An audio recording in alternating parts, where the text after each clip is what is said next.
Hello everyone, আসসালামু আলাইকুম। কি অবস্থা সবার? আশা করি সবাই অনেক অনেক ভালো আছেন। আলহামদুলিল্লাহ, আপনাদের সবার দোয়ায় আমি অনেক অনেক ভালো আছি। তো আজকে আবারও চলে আসলাম নতুন একটা ভিডিও নিয়ে। আর আজকের ভিডিও টপিক হলো এলসিডি চেঞ্জ। তো আজকে একজন কাস্টমার আমার কাছে আসি বলতেছে যে ভাই, আমি অনেক জায়গা থেকে এলসিডি লাগাইছি ফোনে, কিন্তু বেশি দিন টিকে না, তো আমাকে ভালো একটা এলসিডি লাগিয়ে দিবেন। তো আমি তাকে বিল করলাম। বিল করার পর আমি তাকে মোবাইলের অরিজিনাল মার্কেটের যে এলসিডিটা আছে বক্সের মাল, ওইটা লাগিয়ে দিলাম। আর আজকে ভিডিওটা করার কারণ হলো যে আজকে আমার এলসিডি ফিটিংটা বিশেষ করে মোবাইল টেকনিশিয়ান ভাই যারা আছেন তারা একটু দেখবেন।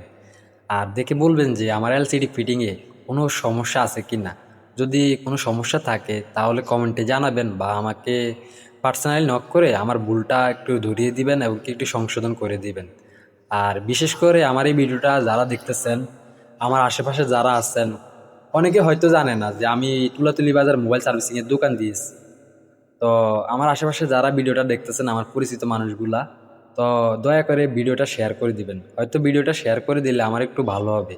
অনেকে হয়তো জানে না যে আমার দোকান তুলাতুলি বাজার। তো আপনার একটা শেয়ারে হয়তো আমার কিছু কাস্টমার বাড়বে। আর ধন্যবাদ সবাইকে, ভালো থাকবেন। আর এখন আমার মোবাইল চালু করলাম, আলহামদুলিল্লাহ মোবাইলটা চালু হয়ে গেল। এখন দেখি যে টাচ কাজ করে কিনা অ্যাকুরেট ভাবে। তো আমি টাচটাও চেক করতেছি, দেখতেছি যে আলহামদুলিল্লাহ ওকে।